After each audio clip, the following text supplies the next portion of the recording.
1,00,000 మంది శివభక్తులతో కలిసి మహారుద్రాక్ష పూజలో పాల్గొనండి. వెంటనే కాల్ చేసి మీ పేరును నమోదు చేసుకోండి. నమస్తే, welcome back to Suman TV. Present మనతో పాటు ఉన్నారు public speaker, family counsellor, motivation speaker Rajanirama గారు. నమస్తే మ్యామ్. నమస్తే నవీన. మేడం, మనం వైఫ్ అండ్ హస్బెండ్ గురించి చాలా వీడియోలు మాట్లాడుకున్నాం, చేసాము. ఇంకో కొత్తగా ఏంటంటే, కొత్తదేం కాదు ఇది, సపోజ్ భర్త ఏమైనా సమస్యల్లో ఉన్నప్పుడు, అది ఏ సమస్య అయినా సరే ఉన్నప్పుడు, ఉద్యోగ సమస్య, ఫినాన్షియల్ కానీ, ఇంకైనా పర్సనల్ కానీ, ఏదైనా సరే ఏదైనా ఇరుక్కుపోయినా కానీ, సమస్యలో ఉన్నప్పుడు భార్య ఎలా ఉంటుంది, తనతో ఎలా కోఆర్డినేషన్ అవుతున్నారు. చాలామంది మరి గయ్యాలి భార్యల గురించి మనం చాలా వీడియోలో మాట్లాడుకున్నాము, మంచిగా ఉన్నటువంటి భార్యల గురించి, బాధ్యతగా ఉన్నటువంటి భార్యల గురించి కూడా మాట్లాడుకున్నాం. ఇప్పుడు ఈరోజు ఏంటంటే, భర్త కష్టాల్లో ఉంటే భార్య ఏం చేస్తుంది, ఇంకా రాచి రంపాన్ని పెడుతుందా, కష్టం ఏంటి అని తెలుసుకొని ఓదార్చి, అంటే తన వంతు సహాయం ఏమైనా చేస్తుందా, అలా చేయాలి అంటే అలాంటి భార్యలు ఉంటే గనక సమాజంలో మరి మీరేం చెప్తారు? మంచి భార్య, భర్త కష్టాల్లో ఉంటే భార్య ఎలా మెయింటైన్ చేయాలి, ఎలా కోఆర్డినేట్ చేసుకోవాలి అంటే నవీన గారు, సినిమాలో చూపించినట్టు ఉండదు ఏది కూడా. సహకరించరు అని చెప్పడానికి కూడా ఎక్కడ లేదు. ఎలా సహకరించాలనేది నేను మరొకసారి చెప్తాను. ఇప్పుడు ఏదైనా ప్రాబ్లం వస్తుంది, ఒక అప్పుకి వెళ్ళారు, అమ్మాయి పెళ్లి చేయాలి, లేకపోతే అబ్బాయికి ఏదైనా స్టడీస్కి ఏమన్నా ఒక 10 లక్షలు కావాలి. ఇప్పుడు చదువు కూడా చాలా కాస్ట్లీ అయిపోయింది కదా, ఫీజులు అవన్నీ ఎక్కువైపోయాయి.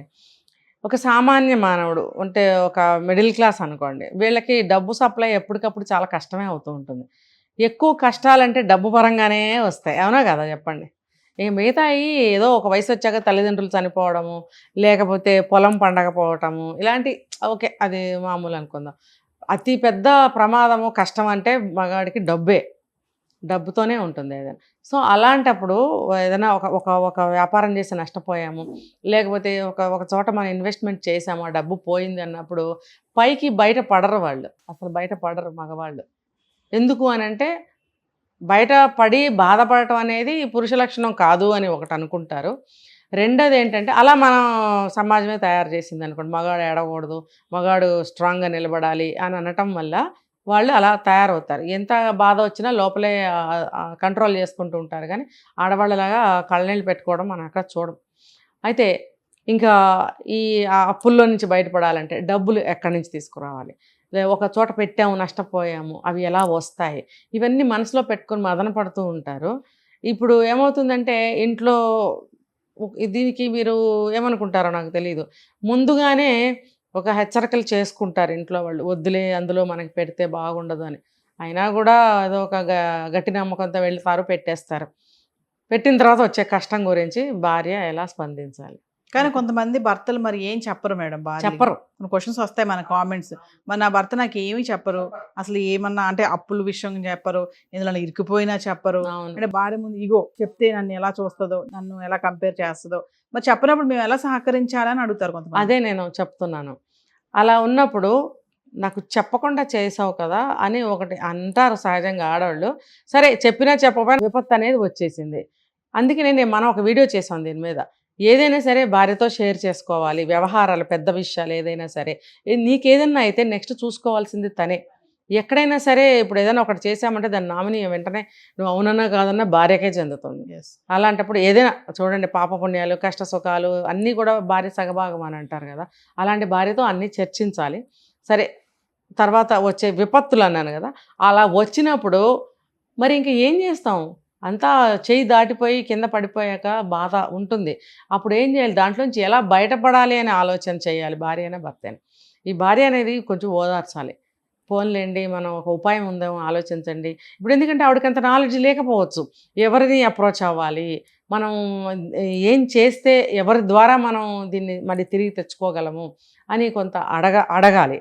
ఎందుకంటే ఒక్కొక్కసారి ఉపాయాలు తట్టవు వాళ్ళకు కూడా, మనం జ్ఞాపకం చేయాలి.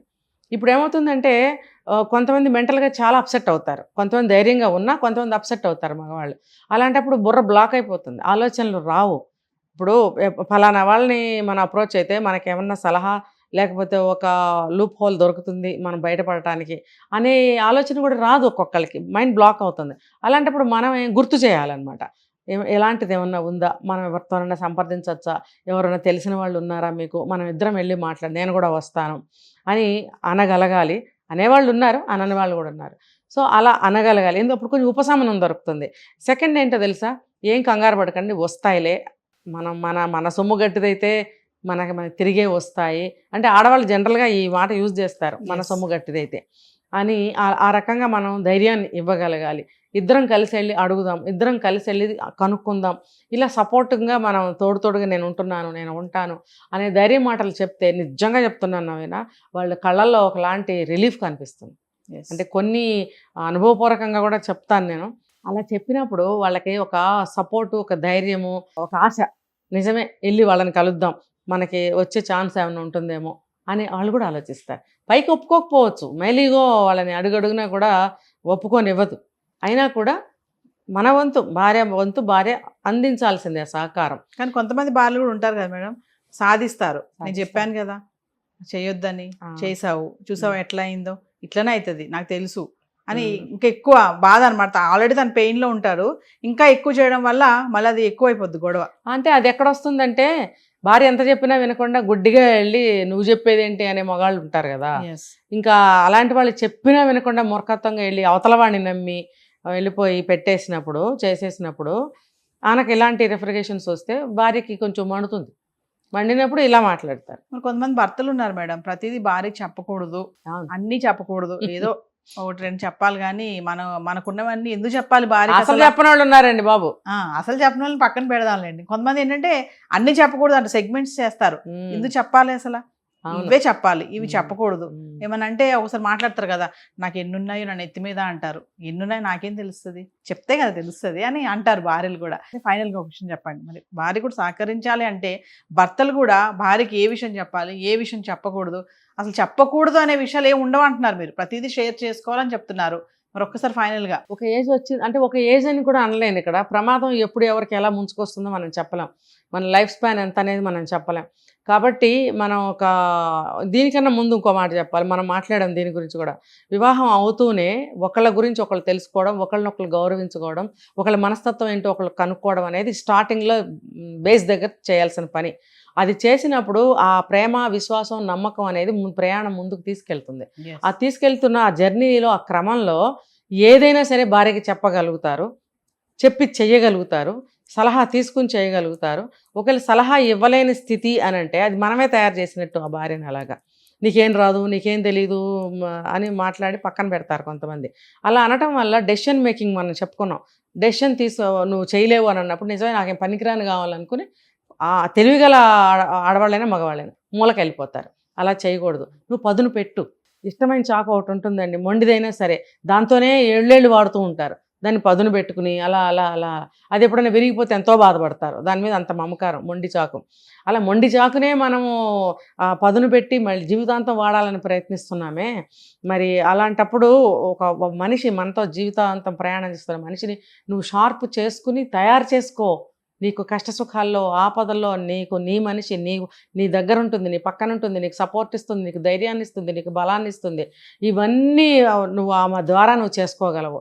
మగవాళ్ళకి ఈ విషయాలు తెలియవండి. మా నాన్న చేశాడు, మా తాత చేశాడని చెప్పి మగవాళ్ళు ఇప్పుడు జనరేషన్లో కూడా అదే పిచ్చి పద్ధతిలో ఉండే మగవాళ్ళు ఉన్నారు. అలా చేయకండి. మీకు సర్వస్వం భార్యే. సర్వస్వం అనే 3 అక్షరాల్లో ఇంత ఉంది, ఇంకా చాలా ఉంది. కాబట్టి ఆ భార్యని మీరు మలుచుకోండి. ఆమెని చదువుకున్న దాన్ని తెలివిగా మలుచుకోండి. ఆమె తెలివితేటలను పదును పెట్టండి. ఆమెకు మీరు నేర్పండి ఉపాయాలు, కానీ ఏదైనా ఎక్కడ ఎలా మసులుకోవాలో తెలియకుండా ఎవరు లేరు. ఇంకా మీకు కావాల్సిన విధంగా నేర్పుకోండి. నేర్పుకున్నప్పుడు మీరు చేయవలసిన పని ఏంటంటే భార్యను చక్కగా ప్రేమించడం. భార్యాభర్తల మధ్యన రహస్యాలు ఉండకూడదని కూడా నేను చాలాసార్లు చెప్పాను. కాబట్టి ఆ రహస్యాలు అనేవి పెట్టుకోకండి. ఏదైనా సరే తెలియపరచండి.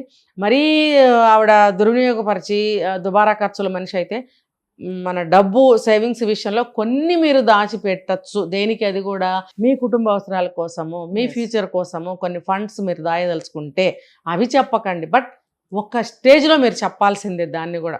ఎందుకంటే లైఫ్ ఎప్పుడు ముగిసిపోతుందో తెలియదు. ఆవిడకి ఏం తెలియలేదు, ఆ డబ్బంతా నాశనం అవుతుంది, పర్ల పాలవుతుంది. ఎందుకు ఈవిడ ఎక్కడికి వెళ్ళి అడగాలో తెలియదు, ఎవరిని అడగాలో తెలియదు, అదంతా పాడవుతుంది. కాబట్టి అలా మీరు చెప్పుకున్నట్టయితే కష్ట సమయంలో, ఇప్పుడు మీరు అన్నారు నాకు చెప్పి చేసావా, ఈ మాటలు రావు. ఈ మాటలు వస్తాయని నీకు తెలుసు కాబట్టి నువ్వు చెప్పవు. ఈ మాటలు అడుగుతుందని తెలిసి నువ్వు చేయకుండా ఉంటావు కదా, నువ్వు చెప్పి చేస్తావు. అప్పుడు ఏదైనా సరే మనం ఇలా చేద్దాం అనుకుంటున్నాము, చేద్దామా, ఇలా ఉంటుంది, దీనివల్ల మనకి మంచి లాభం ఉంటుంది, ఇది చేద్దాము, ఓకేనా అని ఇద్దరు అనుకుని చేయగలుగుతారు. అప్పుడు లేకపోతే ఏమవుతుందంటే ఒంటరిగా బాధపడాల్సి వస్తుంది. Yes. భార్యలు కొంతమంది ఇలాగా సూటిపోటి మాటలని ఛాన్సెస్ ఉన్నాయి. అంటే ఆ భార్యకి బాధ ఉండదా అంటే ఉంటుంది, కానీ ఇంకా ఆవిడ అంతకన్నా ఏం చేయలేదు. చేయలేదు. నువ్వు ఆనాడు నేను చెప్పాను వద్దని, వినలేదు, నేనేం చేయగలను, నా చేతిలో ఏమీ లేదు అని వదిలేసేవాళ్ళు ఉన్నారు. కొంతమంది పోనీ ఎవరినైనా కలుద్దామా అనేవాళ్ళు ఉన్నారు. అయితే నేను ఓవరాల్గా చెప్పేది ఏంటంటే, అతను పోగొట్టినా నువ్వు పోగొట్టినా ఇద్దరు సొమ్ము కాబట్టి ఇప్పుడు దెప్పుకోవాల్సిన అవసరం లేదు.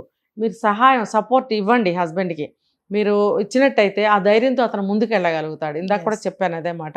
అంతా మీరే, మీ బలము, మీ ఐశ్వర్యము, మీ ధైర్యము, మీ సహకారం అంతా కూడా మీ భార్యే. ఆవిడకి చెప్పి చేయండి. భార్యలు కూడా సుఖంలో ఎలా మీరు ఆలోచించకుండా సుఖపడ్డారో అన్ని విషయాల్లో, ఓ చీరలు కొనుక్కోండి, నగలు కొనుక్కోండి, డబ్బు తీసుకోండి, ఎలా అయినా అది మీరు అతను ఎక్కడి నుంచి తీసుకొస్తున్నాడని కనుక్కోకుండా తీసుకుంటారు కొంతమంది. తీసుకున్నప్పుడు కష్టాల్లో కూడా అలాగే పంచుకోండి. Thank you.